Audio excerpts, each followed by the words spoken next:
Et j'ai dit très souvent, surtout quand j'étais dans un lycée, que même si nous n'évangélisons pas, mais le fait de sentir cet amour fraternel-là, de vivre en famille, de partager tout ensemble, le problème de l'un concerne l'autre, et vraiment on avait réussi ça.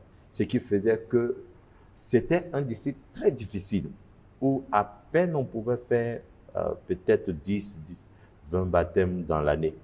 Mais à cause de cette famille-là, le nombre de personnes augmentait à tel point qu'on pouvait aller à 50, 60 baptêmes par Et c'est d'ailleurs une stratégie que Jésus a donnée à l'Église. Tout à fait. Aimez-vous les uns les autres, Tout à à fait. ceux-ci tous connaîtront que vous êtes mes disciples. Et parce que j'ai pris cela de mes parents qui, autant dans le village, ils organisaient, après le sabbat, ils organisaient un grand festin qui faisait que les gens du village venaient manger. Donc, à cause de la nourriture, ils venaient à l'église. C'est ça. Et c'est ce qui a permis que l'un d'entre eux fut baptisé, qui est devenu pasteur, le pasteur Kwasi, Pascal, que tout le monde connaît, qui a ressuscité un mort lors d'une campagne d'évangélisation.